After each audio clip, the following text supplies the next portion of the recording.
Hello everyone, welcome back to Sitting Down With. Today we're joined by a very special guest, a world-renowned entrepreneur, Peter McKeown, DIABLO Seasonings. How are you doing, mate? I'm alright, are you? Good, I'm good, thank you very much. I'm alright, about an 8 out of 10.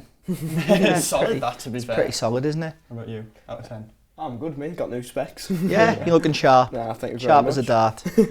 Well, I'm 10 out of 10. I'm very excited for this episode. Good. For the people who don't know who you are and what you do, Yeah. care to introduce yourself? I'm Peter McKeown. So I run DIABLO Seasonings, which is probably what I'm best known for. Spice merchant business. We've got customers and clients in like 14 countries, including the USA. We've got about 17,000 followers across all platforms. So not like insane amounts. I don't post enough. I don't work hard enough for that. But like micro influencer levels, and that's enough to bring in enough sales to pay the bills. But I also I'm a Kennel Club registered dog breeder as well. So I breed Weimaraners, silver German idiots. I've got 2 big dogs at home, and I also do a bit of photography, but I'm very selective over the jobs I choose. So people ask me to do weddings and kids, and it's not for me, man. Yeah. Just dogs. That's the photography. Yeah, photography. That's a So good I title do for that. it, like, isn't it? I use like the blog as a vehicle to direct traffic to the website. So I've made a few films abroad. Been to Morocco, made a film there. Made a film in Amsterdam. I can't appear on camera when I'm in that country. Made one in Budapest in Hungary, beautiful city. I've just made a film in Czech Republic as well, so I'm going to release that in a couple of months. And yeah, the main thing I do is the spices. That's my main passion. Seasoned veteran and everything. I am, man. Pun I've done it for intended. like 20. I know. You wrote that. How long have you been doing that? That was genuinely off the top of the head. He's man. sat on that. No, it gives me the kind of. It opens up my diary, but working for myself. So doing the spices, I get to travel to different places, and you've just got to create a life that you want to do. Like, there's nothing worse than waking up on a morning and thinking, oh God, I've got to go to work, spend time with these awful humans. You don't have to do that. The internet's there to be utilised, isn't it? So. Yeah. So how did you get yourself into the food industry? Where did that come from? It's like the butterfly effect, it's weird. Yeah. Like, I went to Sharm el Sheikh in 2013, and we're just doing the whole sitting in the hotel, chilling, holiday type thing. But I get bored quite easily, so I ended up booking a load of trips. I went to Petra in Jordan, travelled by public transport, getting buses through the Sinai Peninsula, getting boats across the Jordan Sea and stuff on my own.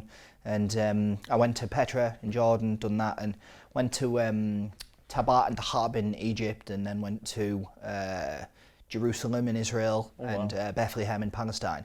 And it was the food that I had then that kind of sowed the seed. So I was coming back to England. I'm trying to recreate those dishes. And the supermarket spices are okay. They're all right. They're not amazing. So it can never be as good as what we had in the Middle East. So that's kind of where the idea developed. And then it's just weird. I kind of fell into it because my friends kept coming around and saying, oh, do me a bit of that curry powder. And I'm like, yeah, all right. And then I just start, before you know it, I'm thinking, you know what, I could make a business from this because people are loving it. And I was working in like the corporate world for a lot of years, and it's pretty soul crushing, isn't it? You know, being told what to do by people you don't like. Nah, not for me. Not for So, us, and genuinely, I can't think of that worse. Do you know what I mean? Having a 9-to-5 boss stuck do in an this, office. do that. It's the worst, honestly. But where do you look for your inspiration through all? Lots of different places. Yeah. So at different stages of your life comes in different seasons, doesn't it? And like at first, so I've worked in business development and sales for like 20 years now. Show me age a bit here since that's cool. But the first few years, it was probably the first Oasis records, are really uplifting and positive language. And I'd say that was what I was listening to at the time when I first started working in sales. I would listen to that on the way to work and get me in the zone to go and smash it and make some money, Yeah. And then after that, So I had somewhat of an epiphany in 2009. It's a definite kind of a bookend in my life. Mainly books, like 5 or 6 books that I read in a short space of time that really flipped my mindset upside down. Yeah. I would say Rhonda Byrne, The Secret, is a massive influence. Everything Gary Vaynerchuk's ever written. Gary V, he's like a prominent blogger from New York. He wrote a book called Jab, Jab, Jab, Right Hook. If you want to have your own business, read that book. And there's a book by Tim Ferriss called The 4-Hour Work Week. And the concept of that is focusing all your attention on the things that make you the most money. So you're not focusing on the other wasteful stuff, and you're freeing up all your time to do what you want with your life. So I would say it was books. Wow. But then more recently, it's things like, I'm prone to a bit of anxiety now and again.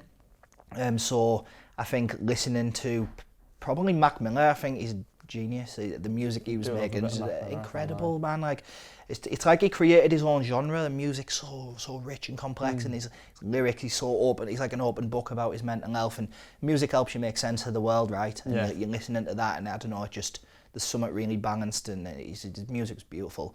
And then lifting weights, I think if I'm ever feeling a bit down in the dumps, I'll just go to the gym, man, go and lift weights, spend time with positive people. So inspiration is everywhere. It's in the media. You can use people that you know as inspiration as well. Like, I don't want to be like that. It goes the other way, do you know what I mean? You just want to spend your time with positive people, man. That's why the last couple of years I've said no to quite a few podcasts. And like when I first started, I was doing loads when I first started the Spices a few years ago. And I just thought I'd say yes to this because I like what you've got going on here. It's a good setup. You're making it happen, and I respect that a lot. So I thought, you know what, let's do this. Thank you very much. No problem at all, man. How do you feel having access to the internet helps you with creating a business? It's amazing, do you know what I mean? Like, you could create a business around anything you want. Yeah. Like, whatever your interest is. I might wake up tomorrow and think, at Fuck Spices, I'm going to get into the honey business and just start writing about honey and finding recipes on Pinterest and changing them so it's mine. Just like any recipe, you just treble the garlic and it's your recipe, innit? And just the internet is there to be utilised. Like, I was going to work as a business development manager for Stockton Riverside College, hating it.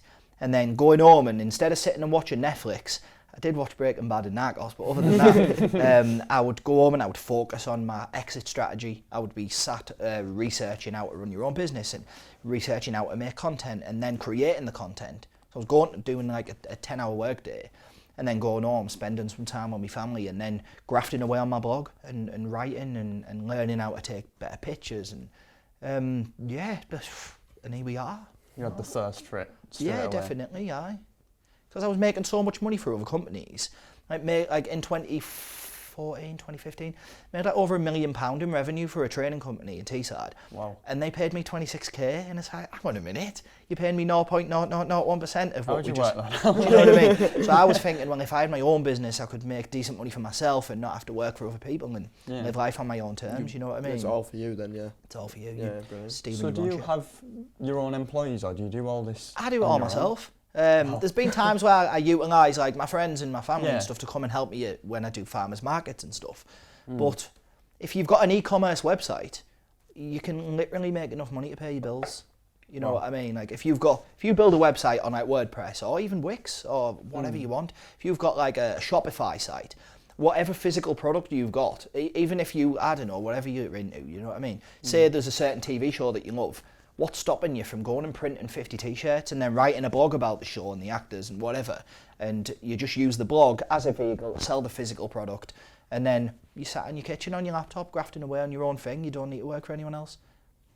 It's linked to your PayPal. You get paid. People get what they want. You get to live life on your own terms, man. It makes it sound so easy, doesn't I know, it? It's like, I want to go home and start my own now, you know what I mean?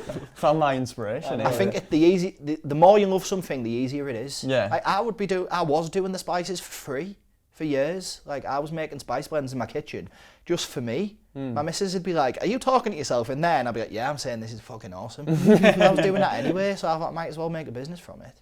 That's unreal. That's brilliant. It's like when you see people walking dogs and stuff, being a dog walker, it's like that person loves dogs. They spend all day with, I love dogs. They're spending all day with dogs. They're making it happen for themselves. They don't need to answer to anyone else. And that's cross-transferable across every industry. And the internet is literally the vehicle in which to make that happen. Brilliant. Unreal. You love to travel a lot. What is the favourite place you visited? It's two countries that immediately spring to mind. The Netherlands and the Czech Republic. I love them both equally. I've probably had a better time in the USA because obviously it's such a vast country. You've got New York, you've got Florida, you've got San Francisco, Palm Springs, Las Vegas, a couple of naughty weekends there. But the USA I've probably had a better time, but that was like 8 to 10 years ago, and like that country, based on people who I know from America, it seems to have gone in a really weird direction. You know what I mean? The healthcare is terrifying. Oof. Whereas the Netherlands, I think they're more my kind of people. Very direct. They're very funny. Their languages are beautiful, and it's like trying to decipher hieroglyphics, trying to learn their language. I like to have a skill to learn, which you know is going to be a lifelong thing. Yeah. You can never be an expert at something like chess, for example, and it's good. So I've just learned how to play chess. It's quite late for me to learn, but I always had it in the back of my mind. And I like to learn things that you know you're going to be a student for life. Yeah. It's like creating content. You're never going to be perfect. No. It's good to pursue those things that you're never going to not like a game, you complete it on the hardest setting and it's done. It's like a lifelong thing, isn't it? So they're the things you need to gravitate towards, you know what I mean? Yeah. It's like stuff with this, like we've realised every single episode we've done of this, we've You're going to learn something else. evolved, and we've learned pointing the lights this way works better, or the camera angle Gradual this way. improvement, man. It's Doesn't Buying have this to be tablecloth. perfect. Yeah, this table Made it was feel a so huge much one. nicer. So brilliant. This. Yeah, because I reckon the white table just looks a little bit basic, shit. whereas something so simple. Exactly. What is it like spending so much time abroad? Because you do seem to travel a lot. It can be. I don't want to be like toxically positive. I mean, it's amazing. It's exciting. It is. Yeah. But at the same time, it's quite tiring as well. You know what I mean? I just spent a month away from my family. My kids are wounded when I'm away, but it's necessary for me to be able to. There's pros and cons to everything. But I like to experience different cultures. Like every country's so different. I wouldn't say I dislike any countries. France. I wouldn't say I dislike any country. Everywhere has something to offer, doesn't it? You know what I mean? So you learn so much from travelling. Like if anyone's watching this, book a trip. Go on kayak.com. They're not paying me bad. They should be paying me. I'm bloody mentioning them all over. Book a flight. Like you can get a flight to Europe for 30, 40 quid. Wow. And what's that? The cost of like a trip to the bar in the pub across the road from where we are now. You know what I mean? Literally. Like the cost of a bus from here to Leeds, you could get a flight to like Switzerland or something, or I don't know, Czech Republic, Belarus, anywhere. Well, maybe not Belarus, they got a dodgy government. No. Like, I have been told by people that it's cheap as we just can't plan now. Yeah, we need to get better at planning. You just need to honestly go and travel as much as you can. That's the only regret I've got from the last it's 20 years ago since I left school now, absolute nightmare. But I wish I travelled more. I wish I never wasted so much money in the first 10 years of working in sales, because you get caught up in that corporate world. Everyone's wearing a flashy suit, everyone's wearing a flashy watch and driving a nice car. So all the daft Rolexes and Porsches and that, for me, it's just it's people being insecure, man. If you're into that, that's great. You know what I mean? Someone's really into buying it, and it's for them, and then love the mechanism, and then love the whatever they're spending the money on. That's up to people. That's up to them. Do you know what I mean? However, if you're doing it for the wrong reason and you're just trying to give it the big, and I used to do that, I'd be like, oh, look, all the guys I'm working with have all got snappy suits. I'm going to spend 600 quid on a Ted Baker suit. Looking back, it's ridiculous. I should have been spending that 600 quid on flying somewhere, because you learn so much from every country, every interaction, every person you meet. Every time you go to a new country, you discover a new food, a new meal. It's the best education in the world, honestly. So on the flip side, have you got a least favourite place that you've ever Probably visited? France, to be Is honest. it France? Yeah, it's probably France. They're just, you know what? Some of the French people I've met are the nicest people ever. There's a couple of French people who live in England who I love to bits. Do you know what I mean? It's just that I didn't like the driving on the left. I got in a few incidents, so it was a stressful trip. I don't know, they're a bit rude, and like even when I tried for like 6 months to learn French before I went, and I'm trying out my best French, and they're just like, And it's just that, like, I thought they were a bit arrogant. And Yeah, my grandma used to have a house in France. We'd Okay. go like every summer. Yeah. They are quite rude, but at the same time, I do remember them being nice people. The food's as well. amazing, though. The food is nice. Yeah. If I had to rank all my countries, I probably would put France as the place I generally wouldn't go back to. But there was still a lot of really positive things about it, you know what I mean? The food's amazing. Like I never used to eat croissants on a morning. You're supposed to say croissant. I never used to eat that. The food's amazing, but I don't know. I'm not in a rush to go back. No. That's fair enough. I've never been. I've only ever been to Disneyland Paris. But Yeah. that's the extent I'd leave it at, to be fair. Yeah, good food and that, but no. Everybody's personality is different, and France is just a place that doesn't suit me that much. So That's fair enough. So how does business differ from country to country? massively. Does it, yeah? So if you go to, for example, if we were in Amsterdam, has some really good spy shops, and if you go to the Netherlands and you say, how much is this? They speak perfect English in the Netherlands, better than the Americans. If you say how much is this and that's the price, and you're like, oh, you know, could you maybe knock 20% off? They're like, no, You got no chance. Whereas if you're in the Middle East, everything's negotiable. Do you know what I mean? Especially in Egypt. Like if you're in a spice shop in somewhere, like say even Morocco, like all across North Africa and the Middle East, everything's negotiable. That's the culture. It's hustle culture. You're on the markets, and if you pay the full price, you're getting ripped. You know. Yeah. So I would say to somebody, how much is this? So it's bekemde in Arabic, and they'd look puzzled because he speaks a bit of Arabic, and they tell you a price, and you just need a tut. It's not the same as tutting in England. In England, if you tut, it's really negative. Yeah. In Egypt, if you go, it just means no. And I would say dakatia, which is that's too much, and they all go dakatia. Always the same reaction. And then I'll just say, but I'll tell you what. And then I'll say a price, ashara, for a 10. Yeah. And then they always put their arm around you and be like, I think this guy's Egyptian, and you get a better price. They're so friendly. Like in the Middle East, say places like Palestine, God bless them, by the way, for what's happening. If you go to Palestine, people just come up to you in the street and they're like, oh, are you a tourist? I'm like, yeah. Like, do you want to come in my house and have a cup of tea? I'm like, are we then? You end up in a courtyard drinking tea with someone's family. And if that was like Borough, I'd be like, no. Get away from me type thing. Yeah, like I remember some guy welcoming me into his house and he had a little courtyard. And he's like, says something in Arabic. My Arabic's not perfect, it's okay, but it's not like fluent. And his missus is like, ahlan wa sahlan, which is welcome. And if I brought some random tourist into my house, my lass would be like, who's this? What are you doing? You know what I mean? Just more friendly, I think. The Middle East is not what you think. It's portrayed a certain way in the British media, and it's just not that way at all. Some of the nicest people I've ever met. So it's more negotiable in the Middle East. You can haggle prices. Yeah. Whereas in Europe, it's not disrespectful. It's not disrespectful it's just at all. the way the business works. Yeah. Whereas in the further west, you get people that are quite direct. Overly direct in France, whereas if you go a little bit to the east, places like Germany and Hungary, Czech Republic, Netherlands specifically, they're just really direct and you know where people stand, and there's just a little bit of a different mindset in those countries. So it differs a lot from What about USA? It's a weird one, isn't it, shopping in America? Having the tax added on, I don't like that. I've not been to America, but that seems like a ball ache, that. Yeah, you know, you think something's the price, and then they add the whatever percent it is, and it's, I don't know, it's a strange country. So, some of the best friends I've got in the world are from the States, but I don't know, the culture's gone in, it seems to be going backwards, doesn't it? And Britain, it seems to be following as well. It's very selfish, unfair, kind of capitalist society. I mean, still need a bit, I like a bit of capitalism, I run a business, do you know what I mean? Yeah. But when it's to the detriment of everybody at the bottom of the ladder, it's not really acceptable, is it? Not nice. This is purely a curiosity question. How easy is it for you to learn these new languages? Because that sounded like you were speaking Arabic quite well. Like, is it hard? I've spoken it for 11 years though. Have you? Yeah, so. The thing is, Duolingo's on your phone and it's free, and YouTube's on your phone and it's free. So I used to work in South Shields as a broker, the same time as The Wolf of Wall Street came out. So that must have been deep in that culture. No, we won't go there. So I had an hour each day on the A19, the highway to hell, as we used to call it. It's a horrific job. But I had like 2 hours every day where I would just put YouTube lessons on. I used like a YouTube to MP3 converter, put it on my phone and listen to Arabic lessons while I'm driving. So I thought, well, you could be listening to music, which I do all the time anyway, or you could be learning a language and utilising those 2 hours. Yeah. But to get basic proficiency in a language, it's not that hard. You only need, like, please and thank you. Get so much mileage from those words.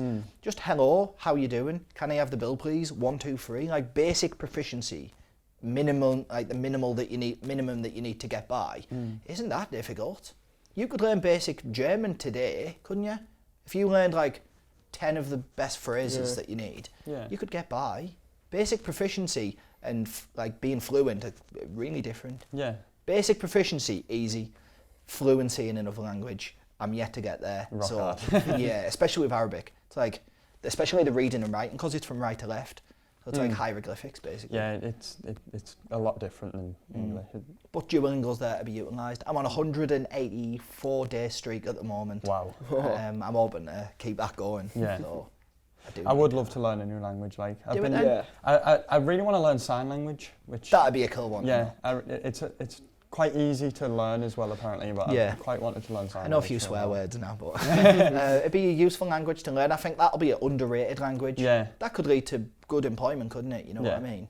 There was a thing I saw where it was like, if every school taught sign language, there'd be no miscommunication in the world because everyone would just be able to talk. We should be inclusive of everybody, you know what I mean? So, And I did want to learn Spanish for a while, but my secondary school stopped me, so... yeah. It Was that just French, like? They gave us a chance to either learn French, Spanish or German, and I chose Spanish, and I really enjoyed it, and then they were like, right, we're sacking it off, you're all learning French. So I was like, oh. I didn't even get that. I did French in year 7 and then I got put in extra English in year 8. So I've got no experience learning new languages. That's weird. Yeah. We just done French. We didn't do like German or Spanish or anything. It was just only French. But I think a lot of the secondary school teachers are of a certain age group, and I found it quite oppressive for someone like me who wants to be entrepreneurial. And I'm getting caught selling aftershave. I'm getting caught Christmas caroling at people's doors on a weekend as like a 14, 15-year-old.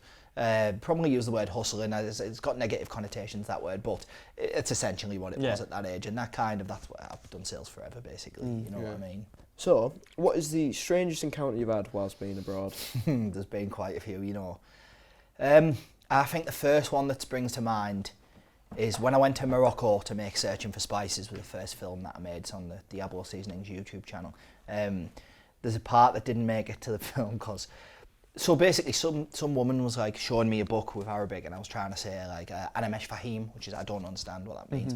And she was kind of started touching me, and I was like, "Get your hands off me now!" And then she had a bit of a crowd with her, and I just still to this day I don't know what they were going on about. I don't know what they were saying. I don't know what it was. So my mate who was with me was like, "What they on about?" And I'm like, "Mate, I don't know. It's beyond my Arabic skills." And I was trying to think of the word to say like "leave me alone." But I said a word I shouldn't have said. It's not like a massively offensive word, but the word ishni in Arabic, it's kind of like saying to a kid, shoo. It's like go away, but it's reserved for kids, but I didn't know that. And I pulled it out the bag and like the crowd turned. It was like, ishni, they were all saying that to each other. And then they all just started like grabbing all my clothes and that and like kind of shouting up to a window, and some bloke looked out the window and looked like a bit of a meathead. And he was like, ishni, fuming. And I said to Ryan, now we will go. So we got out of there quite quickly, and then we sat in our little hostel. It was a tenner a night, the guest house. It was brutal. And it had like a hole in the wall that led to the street, and we just sat there in silence for about 5 minutes with my heart pounding. And I think the reality set in, like, this is fucking North Africa. You can't mess about, stop being a dick, you know? So after that, I was like, yeah, we need to maybe be a bit more selective over where we go and what we do, because we're in the roughest part of the city. I didn't think about it. I just jumped in at the deep end. Thought of the content first. Thought of the content. Yeah, I've never made that mistake since, honestly. I thought of my kids and I thought, well, maybe it's time to... Can't end it type thing. Yeah. Morocco's a beautiful country though, and it's a nice city and the people are sweet. That was my fault. That was me with having a lack of cultural sensitivity. You live and learn, man. I'm not perfect. I'm human. I make mistakes. Learn from it and move on, you know. Brilliant. Out of all the places you've been and all the food you've tried and recreated yourself, have you got your own favourite dish that you like to make? Palm oil. Palm oil. Yes. I don't know. That's like saying, like, what's your favourite Beatles song? It changes every day, whatever mood you're in. The last few dishes that I've been really getting into is the Greek gyros, the chicken gyros. I don't know if you try that, it's amazing. The Middle Eastern shawarmas I think are fantastic. The Chinese salt and pepper dishes are great as well. The Chinese salt and pepper chicken, outrageous. I like a lot of Lebanese food. I'd say maybe they've got the best food. Things like, there's a dish called ful madames, which is like the national dish in northern Egypt. It's made with fava beans and cumin and lemon and garlic. You have it for breakfast. Sounds really weird, but it's really nice. Sounds like an odd breakfast. I know, yeah. It does. Sounds than that. I know. Once you get used to it, though, it's banging. Yeah. I don't know, man. I go through phases, but yeah, they're probably the dishes that are prominent at the moment. Last few weeks. Fair enough. What's it like not having a set shop and moving the stall around? It's the best. You know, like being glued to one spot, it's not for me. I get bored really easily. Yeah. And if I was going to go and stay, I mean, there's the cost implications, first of all. It's like if you go and, say you wanted to have like a stall in, I don't know, say the Cleveland Centre in Borough, right? That's why retail's dead. Dying, not completely dead, but it's like, what, 1,400 quid a month just for a really small one. And it's like, you're not going to start the month on your balance sheet at minus 1,400. Then you've got your other bills as well, which is what, another 1,500, something like that. So you're almost $3,000 in the red at the beginning of the month. So you've got to absolutely smash it for the first few weeks. Sounds like a stressful existence to me. Yeah. I'd rather be sat in my kitchen, tapping away at my laptop, and just creating content, focusing on, working remotely. I think COVID's really flipped everyone's mindset upside down with that. I think ever since COVID, the retail has been dying off because people have realised they don't have to be in a shop, they don't have to do well. Greedy landlords, greedy councils, people just trying to... People up on the rent to try and scrape every pound they can. And they don't realise if they reduced it, they'd get a lot more tenants. Exactly. You know what I mean? Yeah, fully. People taking a piss, basically. Where have you had the stall set up? All over, so Ingleby, Barwick, Sedgefield, a couple of different places in Borough, all around Teesside basically. Yeah. I was thinking about going to do some guest spots, just randomly taking my gazebo in my car somewhere, like Glasgow or something, or Edinburgh. Just for like a one day only. You could do a sponsored listing on Facebook and Instagram, targeting people who, people who follow all the TV chefs or something. That's the thing with targeted ads, you can be so specific because there's the social media pages are really good data collectors. So you could, say you wanted to go to Belfast, I love Belfast. Say you wanted to go to Northern Ireland and do a guest appearance for 2 days or something. You could just do a sponsored listing for a month saying, Diablo Seasonings is coming to your town on this date, and then hype it and then go and do it. I don't know, man, I could go anywhere. I don't know how I'm going to feel in an hour, my mind changes a lot. So have you got a specific place you love having the stall? Like, is there a favourite? I like them all, man. I like to do Red Car now and again, and then I'll stop going there for a bit. I like to do Thornaby now and again. Retail's a challenge though, man. Like after you've paid like your rent for your spot and stuff, people are skint. People are struggling in the UK right now because of intentional policies by the current government. So it's a tricky one. So you need to weigh it up. Think, is this going to be worth it? And that just comes down to me, doesn't it, as a businessman? Like, I need to anticipate which places are worth it and which places aren't. I'll try anywhere 2 or 3 times. Yeah. And if it's not working for me, it's not the right demographic for me, and it's not working, So, Sedgefield and Ingleby Barwick both spring to mind because they're the 2 that I consistently do. Yeah. So what's it like being your own boss with the stall and the website? It's the only way to be, honestly. Yeah. After working in the corporate world for like 16 years, and waking up in the morning hating life and that, once you work for yourself, I don't think you can ever go back to traditional employment. No. It would take a significantly enjoyable job to like tempt me back out of it. Yeah.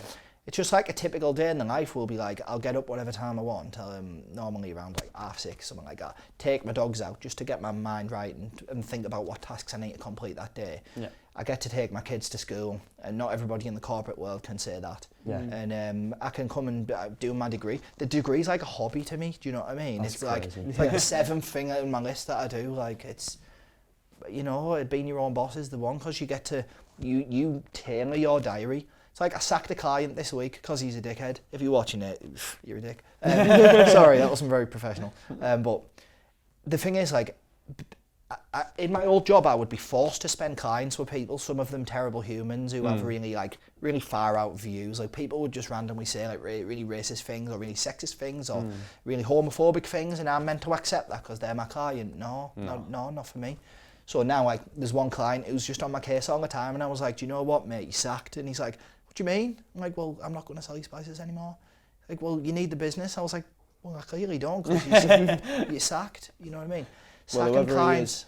You're a dick. Yeah.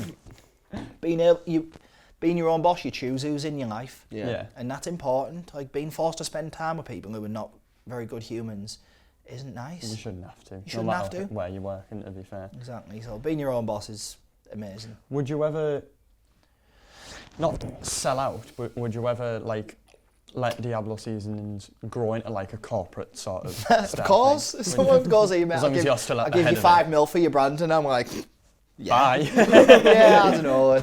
Then you go sell honey. Yeah. Do you know what I mean?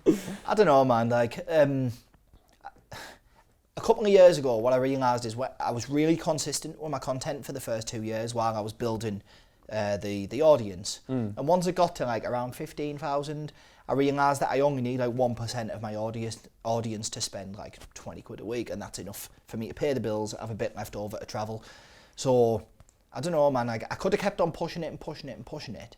Within the space of a week, I was on BBC Radios and the Gazette. They posted it on their Facebook page.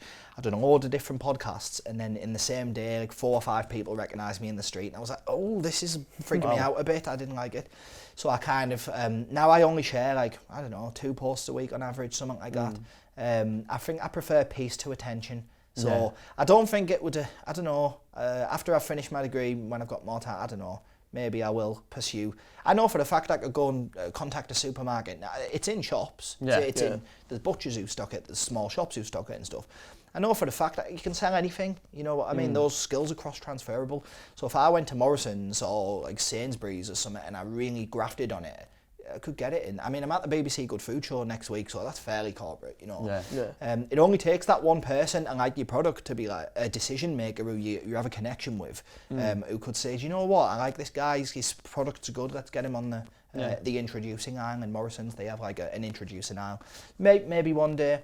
The first year that I'd done it, I was really hell-bent on making that happen. Whereas, I don't know, man, like now I think I value my free time. When my kids are young, man. They're only young once, and you only get that time. Hence the primary drink bottle. Your kids are only young once, and I want to experience that. I don't want them to be like, my dad was always working. Like, I have friends who work offshore on the oil rigs, and they never see the kids. Never see the kids, man, do you know what I mean? So I think my time with my dogs and my family are more important than cracking the corporate world. So what pushed you to start PM Spices in 2018? Yeah, that was its initial name. Just grafting at Stockton Riverside College and business development manager, the corporate world, wearing a suit all day and a tie, sapping your vibe. You know what I mean? You'd walk past a mirror and just think, what a sellout. You know what I mean? And I just always had it in the back of my mind. So that idea kind of, it grows from a seed, doesn't it? You think, I could start a business, and then flourishes if you just keep watering it. Yeah. It's kind of like us at the moment, to be fair, isn't it? Yeah, it is. We just wanted to take photos, and now we're doing... Positivity breeds positivity, man. It just leads to other stuff, you know what I mean? Yeah. So where do you see yourself and your brand in 5 years? That's a good question, that is. Just want to improve as a parent, improve as a human, man. Be better at languages, improve my Arabic. Be more well-travelled. I still haven't been to South America. I still haven't been to Australasia, so I want to go and experience a few countries there. I think I'll always do the spices. I don't know, man. I'll have my degree by then. But it's the skills on the degree that I'm more focused on. It's like learning how to be better at Premiere. I'm going to make a few more films. Like I say, the last few years, been to a few different places and shot content abroad. Just want to enjoy life, man. Just not take it too seriously, you know. Do you have any plans with the degree? Like specifically, really, just be better at content. You just wanted it to work with it. I just think like having these assignments that we get, you learn so much from them. Like just being better at using a camera, taking photos, shooting videos. In 5 years, I'll be doing what I'm doing today. Hopefully, just be better at it. You know what I mean? Just quickly, what are you doing your documentary on? Wednesday class. The Czech Republic. So when I was there, I shot. I had, I think, 12,000 videos and pictures to go through. Wow. Yeah, every day. What I was doing in Prague, I went to Prague with the university. I was. We had classes on a daytime, so it was things like ethics in business and storytelling, emotional storytelling, things like that. So all good to know stuff. And then we would do touristy things on the afternoon, so I'd be constantly shooting then. But then when everybody went back to the apartment, I was getting on the tram and going to the very last stop and just walking around, man, just going to the neighbourhoods in Prague that you would never normally see. I do that in a lot of different cities. And just walk around where the people actually live. You know what I mean? And just... Experience where it's actually like to be there rather than just the tourist stuff. Find a little cafe and just sit in a corner and just observe people, and it's just amazing, you know? So that's what my documentary's about. Just Prague, basically. The different... It's such a... The city's alive, man. Like, it's a living, breathing organism. It's like Amsterdam. If you ever go... Or London. If you ever go to a city like that, doesn't matter where you look, there's constantly something going on. You don't know where to put your eyes. You know? I went to London earlier this year. How do you find it? It was really cool. There's a lot of cool stuff there. Busy as. But me and my girlfriend went on the one of the tour bus. And was just having fun. The red tour bus. Yeah. It was a lot of fun. London's a cool city, man. Like, you just want to go and experience culture, don't you? Different art, different theatres, different museums. And every time you go to something like that, you're growing as a human, aren't you? You're improving your knowledge on culture. Yeah. Well, I saw the crown as well. Amazing. Crown jewels, just after he got coronated as well. It was Yeah. really cool to see. And one of the Madame Tussauds and all. So all Oh the yeah, you got to celebrity take that off. statues, yeah, it was class. Aye. London's a cool city, man. Yeah. That Natural History Museum's amazing. All the dinosaur bones. Oh, yeah, and that's stuff. cool, How cool isn't was I it? go to that one, I think. I went Yeah. at one of the museums. Yeah, what's the best museum you've been to then? We went through a phase We went not through- too long ago yeah. where we tried to check off all the museums in Nice. like, local In areas. Teesside. That's such yeah. a good thing to do. Man. Yeah, it was Honestly. quite cool. We went to Kirkleaden. We went That's to nice. Kirklees was Did good. you go to the owl sanctuary out the back of Yeah. it? It's all right. I feel sorry for them. Like, We'd but gone. There was owls there, but they weren't doing like the whole show that It was they were like doing. February when we went, so it wasn't Yeah. on. Where else we We went did to? the Preston Park Museum. That's cool. Then we did the Dorman Museum. That's the best one. I was going to say, I think. Did that'd Did you be see the okay. Titanic exhibition? What they had? Amazing. No, they had a space one on at the time. Yeah. Oh, man, I was love really stuff like that. We just did an assignment on recording a radio news feature, All right. and mine was about space and astronauts. That's so cool. I'm into all that. That was That's really cool. Really cool. There was another one, wasn't Yeah, there was another one that we went to, and I can't think of what it was called. Yeah. It was quite a small one, wasn't it? It Yeah. was. Oh, was it the Sabat Gallery in South Bank? I love that place. It's beautiful. It could have been. They do like an art class on a Saturday, so I take my kids because my eldest daughter, who's 8, she's pretty good at art. Some of the stuff she's drawn, amazing, and I like to. You need to nurture the skills, don't you? Like, Yeah, you've got to let them experience the hobbies and stuff. You have to Totally, let man. them evolve. There's through it. some great museums in the UK. Like if you go, have you been to Glasgow before? We want to, but we've Glasgow, never been. I love it. Well, It's we a special go city. on about all the time. We want to go to Scotland. Mate, the bus is like 20 quid. You got no Really? excuse. Go, make it happen. We'll go Honestly, next week. you should go next week. If you go to the Kelvin Grove Museum in Glasgow, it's free, and they've got like Van Goghs, they've got L.S. Lowry's, they've got Monets. It's amazing. It's free, you know. Yeah. And this is available to us in the UK. You can literally go to Middlesbrough bus station, get a return ticket to Glasgow for what, 25 quid, 30 quid max, and go and see a Van Gogh, man.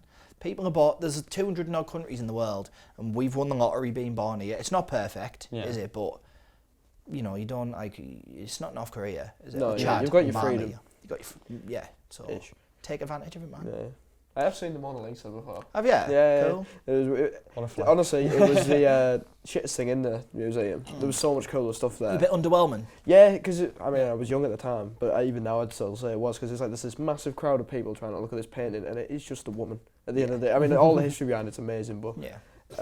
and I'm like trying to see tiny as. You were saying when you were looking at this really beautiful painting, and then turn around, they're all looking at the Mona Yeah, Lisa and yeah, ignoring it was the like Over this others. massive, tourism is a gorgeous genuinely painting, like and- over tourism is a genuine problem. It's like that thing they say about the Eiffel Tower, though, isn't it? You go to the Eiffel Tower and it's really underwhelming seeing it in Yeah. person. You get like the depression of. We're just slating Oh. France this episode. I know. It's France, isn't it? It You is know what I France. mean?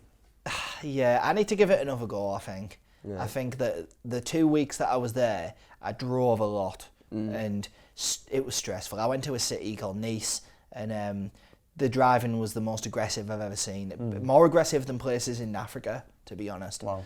And I was in a left-hand drive car, so maybe I'm judging France a little bit too harshly there, to be fair. Some of the people were great, but out of all the countries I've been to, it being completely transparent, it's one that I wouldn't rush back to. Yeah, so. Where have you been? What's one of the top I've just been like holiday destinations. I need to do my proper travelling where Yeah. I go to. Go on these your own. different- I have I'll been. go with Joe. Yeah, we'll Take go. me shadow with me. I have been Egypt though. Oh, what did you think? Where did you go? Giza. Oh, you went to Giza? Yeah, You are a geezer. Saw the pyramids. It's- Again, I was really young, but Yeah. I do remember like a guy trying to rip my dad off for a photo. Oh, like, yeah. Like, I take a photo and then they're like. Aye. It's a typical Fine. Yeah, tourist yeah. scam, isn't it? Yeah, it's well No, it known. was Mafton. But I do also remember that. It's the same thing. It was like there's the beautiful pyramids and you turn around, there's KFC. That's mad. It's isn't weird. it? I didn't realise that till Carl Pilkington went there, an idiot abroad. But I liked Cairo. I enjoyed it. It's a bit mental. They say Magnoon in Arabic. It means crazy. It is Magnoon. But I like Egypt. The Egyptians are cool. Egyptian food's amazing. Is it? Yeah. They have a cake. It's like a coconutty thing. It's called basbousa. Basbousa with a cup of tea. Heaven. It's Bang. heaven. Was it Egypt during when you were riding the camel? Saw on your Instagram. I love that picture. It's I've rode a great. few camels there. Yeah, sorry. That was all Egypt. Yeah, yeah. Aye.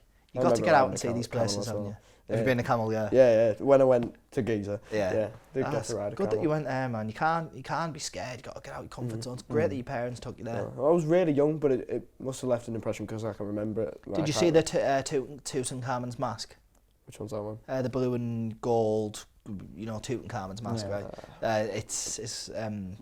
It's mental. I might have done. As soon as you see it, you'll go, yeah. Yeah, probably. It was a bit mental seeing that in the flesh. Yeah. Man. Some things are quite surreal, aren't they, when you seeing like Van Gogh's Sunflower, for example, in Amsterdam. I'd love to see that. Or Anne Frank's diary. That was the first few times I went to Amsterdam, which is the place I've spent the most time. I would just go on the sesh with my friends and stuff, whereas now I'm a bit older. Took my daughter there and we went to the Anne Frank Museum and seen the diaries, and it's just like, wow, she put pen and paper on that diary and we're in front of it now. That's what you get when you travel. You go to these places and you experience these things, and it's just amazing, man. You got to just get something booked. At all times you need a trip on the horizon. Would you go, or have you been to like Auschwitz or out like that? To where? Auschwitz. Would you go like there? After going to the Anne Frank house, I thought that's as harrowing as it gets, and I thought I've had my fix of harrowing. Yeah, it can get a lot mentally when you go to places like that, Yeah. because there is a lot of still you can visibly see the suffering that went on in them places. We had Like, an I'm opportunity. not sure if I Sorry, would. Joe. What you said? No, I was just saying I'm not sure if I'd do something like that. Yeah. But I was just wondering because if you saw the Anne Frank thing, you might have done that as well, or were thinking about it. Don't know what's your cup of tea. You know what I mean? I don't know, man. I just want my daughter to be a decent human, you know. So if you're going, when I'm saying to her they weren't allowed in swimming pools and they weren't allowed to ride a bike, and she's like, that's horrible, and I'm like, I know. I think if more people taught the kids empathy, we wouldn't have all these dickheads wandering around, would we? So it's a good life lesson to teach her. That's very definitely, man. You got to get out there, you know. So in the short term, I know we've just asked you about your 5-year plan. What is next for Diablo Seasonings? Where can the people catch you in more recent time? So for the next few years, I'm just going to be jumping around on different farmers markets, and I do need to make more content, to be honest. I think I was so relentless with it the first couple of years, like making videos every day and stuff while I built my audience. I think I burnt myself out a little bit. So I'm going to do that for the next few years, but there's a couple of things I'd like to do. I'd like to walk the Pacific Crest Trail in the USA. So I already did the last 110 kilometers of the Camino de Santiago, which is like a pilgrimage thing in Spain. I'm not religious, but you do like a walk where you walk like 8 to 10 miles every day. But the Pacific Crest Trail in America, you can walk from the Mexican border through the Californian desert, through the Sierra Nevada mountains, and then up through Washington State, and you walk the entire length of the United States. Wow. And I played football every day as a kid, so my knees are shot to bits now. So I'd like to do that before I fall apart. Yeah, I'd like to definitely do that. Maybe, you know what? After I graduate, I'm gonna go and do that. I think. That's a good plan. Trek the entire length of the United States. Takes about 3.5 to 4 months. Really? So my family's not going to be too pleased about that. But the conversation needs to be had because you need to do these things that get you out your comfort zone. Go up to Ben Nevis and climb it. It's horrible, but it's character. It's an accomplishment. It's something It's that you can be proud of. You got to do difficult things. My It's a grandma bucket did list Ben thing, Nevis. isn't Do it? you know what I mean? Yeah. My grandma did Ben Nevis last year. How old's your grandma? She's like early 70s, like 73. Legend. Did she really? Yeah, probably. Oh man, She's what a legend. class, my grandma. She does like, she's really like healthy for Fit as a her. fiddle. Yeah, she runs all the time and stuff like That's that. She's off it. But no, yeah, she did that last year. Oh, that's legend. And 70. I Yeah, envy that, like. it is horrible. Like, I'm relatively fit, you know. I train a bit and that was horrendous. Like, oh man, I don't even want to look at Ben Nevis again. But I'm glad I did it because it's, you know, it's a sense of accomplishment, isn't it? You've got to just always have like short-term and long-term goals. Like you've got your tasks that you need to do this week, and you've got your things that you're working towards, your degree, you're building your business, whatever. But just have a couple of things along the way, you know, like I'd fancy, what's it called, Kilimanjaro. I'd like to climb that biggest mountain in Africa. It's going to be horrific, isn't it? But I want to see what it looks like from the top, you know. Yeah. Would you ever tackle Everest? Oh. I don't think so, you know. I think that's a bit out my skill set. Yeah. I think Kilimanjaro's not as difficult as it sounds. Like people with relatively little experience can go and do it. I reckon the proper mountaineer and stuff. I wouldn't put myself under unnecessary risk because soon as you'd have kids, it's not just about me, it's about them, and I can't, you know. No, in the relentless pursuit of my goals, I can't damage my kid's life, you know what I mean? Which would be damaged if I, you know, died on Everest. So, That's fair enough. you know what I mean? Yeah, brilliant. Right, we're at the end of the episode now, mate. It's been alright. Yeah, thank you Don't very mind it. much. It's the first one I've done for years, so Have you enjoyed yourself? it's been alright. Yeah. I don't mind it, mate. Yeah. Sounds good. It's been good crack. If there's anything you want to shout out, promote, anything, have your time with your camera. Say whatever you will. Just be nice to each other, man. Lovely There we stuff. go, that's Absolutely brilliant. unreal. Would you like to sign our special guest I'll board? sign it. Yeah, that's a nice idea. We've got 4 signatures so far. Yeah. Yours should have been the 4th, but it's fine. So we'll have 5 on the 4th and 4th on the 5. So there we go. Brilliant. Brilliant. Thank you very much, Peter. Thank you for coming on the show. Pleasure, man. Thank you very much. Thank man. you very much. And thank you everyone for watching. All listening. All listening, yeah. We're available on Spotify now, as you know. So thank you very much for tuning in, and we'll see you all in the next episode. See you later. Thank you very much.